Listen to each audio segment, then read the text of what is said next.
So this is going to be a super quick video. There's an issue I've come across with Canva recently, and I've seen many people ask online also, is when you have a premium account or you're downloading premium images, you can no longer download that image if you only have one premium element on the canvas.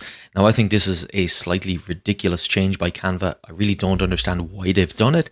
However, there is a very, very easy workaround to this. Now, most of the time I'm downloading icons for web, so I'll be downloading them as SVGs, etc.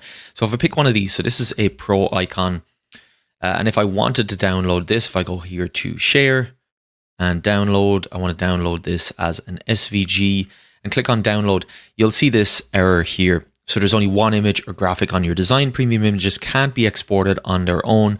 Add more elements and then try again. So super frustrating. Again, as I said, I don't understand why they've done this. Let's look at the workaround. Super easy. I'm going to go back to elements. I'm just going to type in circle. Of course, it can be any shape, any element you want. Just add it onto the canvas. I'm going to add this small circle.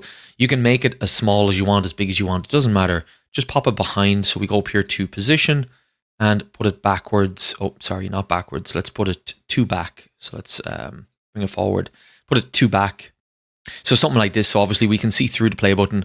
All I have to do is minimize the circle and actually put it behind a bit of the shape itself. And then I can go ahead, download, click on SVG, transparent background, and download.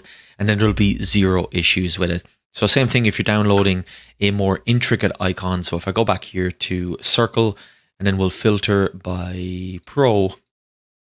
So say for instance, if I was downloading something like this and I wanted this as an SVG, same thing if I wanted to download it as it was, I can't do that. However, if I go back and just type in circle and look for a normal element, come in here, reduce the size of the circle altogether, and then pop it so that it's small enough on the canvas here. So you can see it here just in front. However, if I position this to back and just make sure that it's small enough that the element actually covers it, then you should have zero issues to be able to export, and then you'll be able to use your premium graphics as normal. So if anyone's watching this that has that issue, hope it helps out. And if anyone from Canva is watching this, fix it. Stupid. I don't know why you're doing it. And just let people download and export icons, images, etc., even if they are premium, without having to add multiple elements, because it's stupid. And if we're paying for a service, we should be able to access any of the elements within that service. So hope this helped. Thanks for watching, and I'll see you in the next one.